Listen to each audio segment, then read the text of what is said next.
A Tale of Two Hygienists presents this week's TIPisode, quick and easy tips to keep you up to date and presented by the experts in the profession. Now, get ready for your unofficial TIPisode. Hello, everyone. This is Tom Viola from Pharmacology Declassified and TomViola.com. Thank you so much for joining me today for our TIPisode. And today's TIPisode is based on a topic that is near and dear to my heart, and I believe the hearts of the students at the 16 schools where I teach pharmacology currently.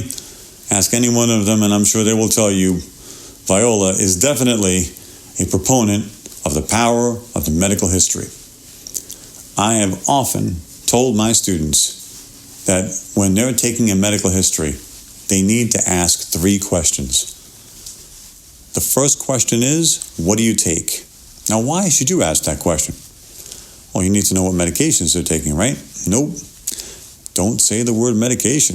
You're saying, what do you take?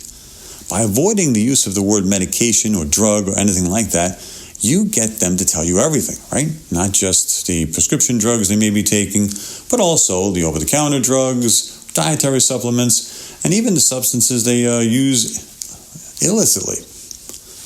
Get them to tell you everything. Then what? Well, the second question is, why do you take it?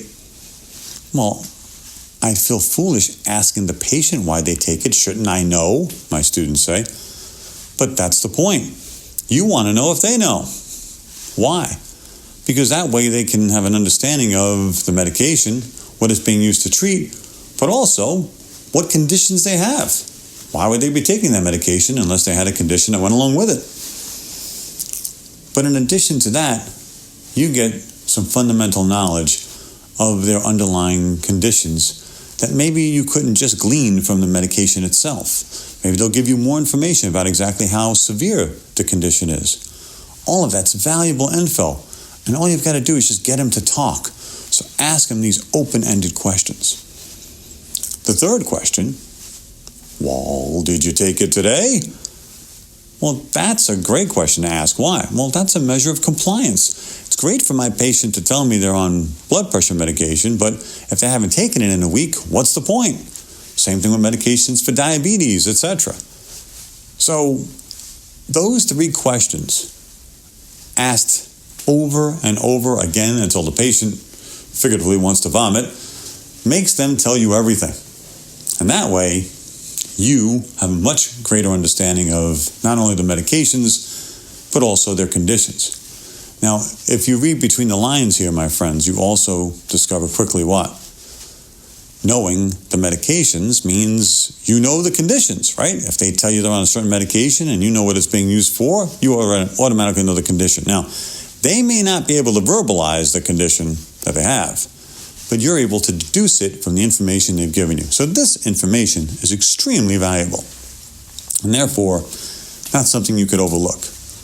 Now, you might be saying, really, Viola? Well, in my office, I barely have time to breathe and use the bathroom, and you want me to sit there and quiz these people for 10 minutes? I get that. Trust me. I'm not the ivory tower academic, okay? Even though I may teach at all these schools, I've been around dentists and hygienists long enough to know what your day is like. Especially hygienists. You walk in with a schedule, and that's about it. If you walk out at the end of the day with your skin still on, I'm thinking it's a good day. And imagine having to carve out more time out of your busy schedule to conduct one of these exhaustive interviews. So instead, choose wisely, my friends. Ask those questions and get the conversation moving, but make sure it's as complete as possible. The more information you glean from this conversation, the more information you're armed with to make good clinical guideline or clinical treatment planning decisions. But at the same time, remember that, as I've often said, the greatest blessing ever bestowed upon dental hygiene was what? You get to take the patient's medical history directly from the patient themselves. And the greatest curse ever levied against dental hygiene is you get to take the patient's medical history directly from the patient themselves. So you can take this history down, but if they're not good reporters, your information is limited to whatever information they do tell you or want to tell you. What, you say? My patients would tell me everything that's going on, wouldn't they?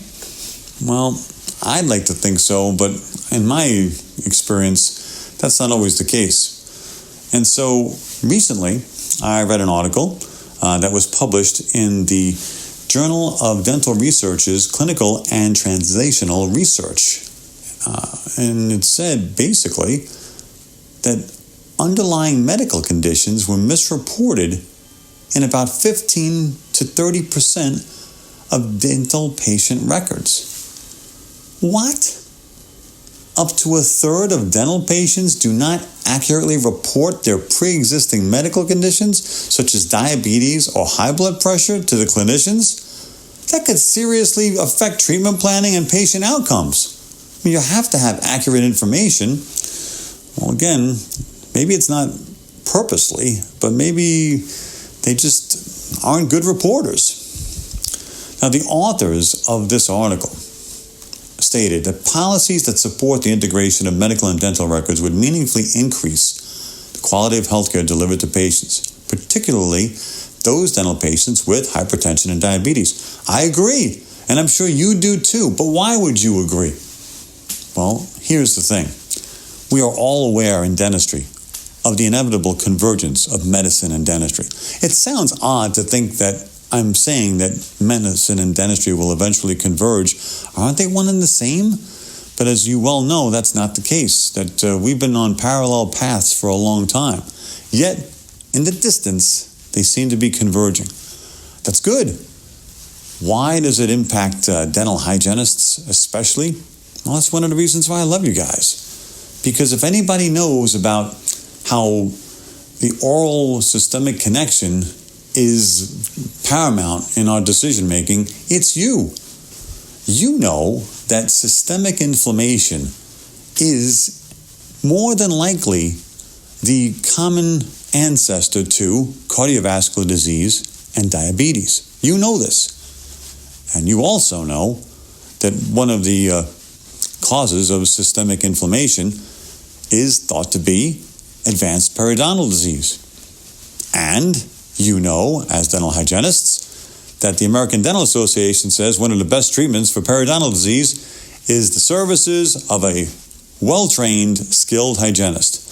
So, my friends, you are well aware of oral systemic connection, and therefore you are well aware of the convergence of medicine and dentistry. And here, this study points out that even though there is that evidence, an evidence that shows a connection between oral health and systemic health, dental care continues not to be a part of primary medical care. And in many cases, dental records are not integrated with patient medical records and they don't contain the same information. What?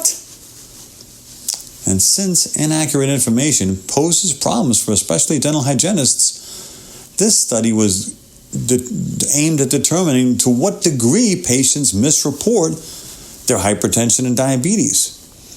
How'd they get there? Well, researchers analyzed the medical records of a diverse group of patients that were seen at the University of Texas Physicians Outpatient Practice and treated also at the university's dental school. That's perfect, because that's exactly what we're looking for. All right. Well, about 1,000 patients were identified that had either hypertension or diabetes or both, using non-integrated records contained in the organization's databases. Okay, so what that means in easier language is they went out and looked for the patients that had diabetes or hypertension. First, they looked in the records for the medical school, and then they went to look for those same conditions and those same patients in the dental school. And here's what they discovered. Misreporting rates for pre-existing conditions were significant. So, patients who misreported pre-existing medical conditions, 410 patients were identified as having diabetes. 15% of them misreported the fact that they had diabetes in their dental records. 905 patients were identified as having hypertension. 29% of them misreported they had hypertension in their dental records. And to me, the most stunning, approximately 300 patients were diagnosed with both diabetes and hypertension, both conditions. And yet, only 65% of them accurately reported both conditions. I find that staggering, and I'm sure you do too, because that is a big number. If we broke it down a little more, we could say what? What are the misreporting rates? Well, if you had these 300 patients who had both diabetes and hypertension, here's how the results broke out. 19% of them misreported diabetes, but accurately reported they had hypertension. 13% misreported hypertension, but accurately reported diabetes. 4% misreported both. Again, the authors stress the misreporting was likely not deliberate, but likely due to other factors, including things like length of time since the diagnosis. But as we just said, a lack of knowledge of the oral side effects contributed to the conditions, and even the appearance of stigma. But let's not leave out one other factor, human error, which they state could have contributed to information being left out of the electronic records. Well, as for the limitations, this study did not allow for the evaluation of the time between medical and dental visits. Now that's big, because that means what? Well, they may not have reported it in their dental visit, and then some time elapsed until their medical visit, and by then they were diagnosed with a condition. Fair enough. So we do have some outlying factors here.